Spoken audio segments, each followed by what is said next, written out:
The play itself, like, it really tackles some big themes like climate grief. Oh, yeah. I've been hearing a lot about that lately. Yeah, it's like this feeling of anticipatory mourning for the environment. It's like that feeling you get when you see a place that's been ravaged by pollution or deforestation, Yeah. and it just hits you in the gut. Exactly. And the play explores that feeling in a really powerful way through the experiences of the characters. And it also delves into these intersectional struggles. Yeah, so that's where things get even more complex. Like, imagine someone facing multiple forms of oppression at the same time, just because of who they are. Because of their race, their gender, their social class, all of it kind of overlapping. Exactly, and the play doesn't shy away from that. Like, it really shows how these struggles intersect and how they impact people's lives in different ways. It's like a multi-layered story, Yeah. You've got this backdrop of climate change, and then you've got these individual characters who are dealing with their own personal struggles. And it all ties back to this idea of low-tech punk, which we'll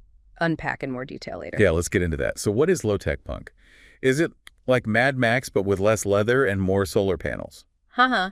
Not quite, but I like where your head's at. But seriously, it's kind of like a rejection of those dystopian futures that we see in so many movies and books these days. That's like a more hopeful outlook on the future. Yeah, exactly. It's not about giving up on technology altogether, but it's about being more intentional with how we use it. Like choosing the right tech for the right reasons and making sure that it benefits everyone, not just a select few. Well, the play kind of presents low-tech punk as this alternative way of being, a way to resist the dominant narratives of despair and hopelessness. It's about finding solutions, building community, and embracing a more sustainable way of life. So it's not just about surviving, it's about thriving. Exactly.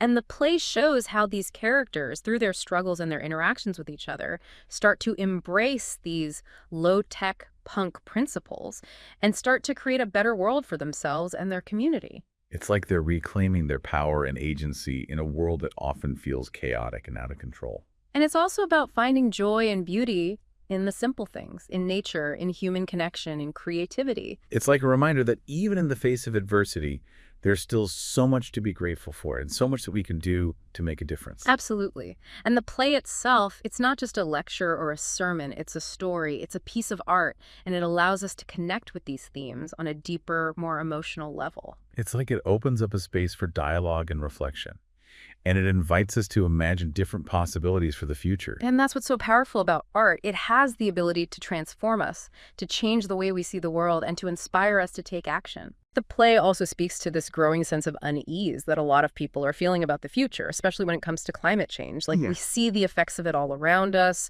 the droughts, the floods, the extreme weather events, and it's hard not to feel overwhelmed and powerless sometimes. And that's where low-tech punk comes in, right? That's this antidote to despair. It's a way to reclaim our agency, and it's a reminder that we're not alone in this fight. Exactly. And I think the play also highlights the importance of community, of coming together to support each other, to share knowledge and resources, and to work together to create a better future. Like, we can't just sit back and wait for someone else to fix things.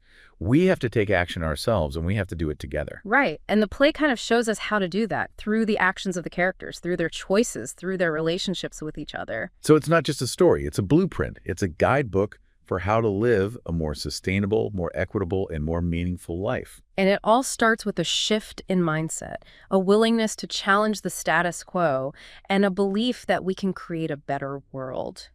And I think it's a really important message, especially for young people, Yeah. like to know that there are alternatives to the status quo, that we don't have to accept things the way they are. Yeah, and that we have the power to create a better world, a world that's more just, more sustainable, and more fun. So until next time, keep diving deep and stay curious.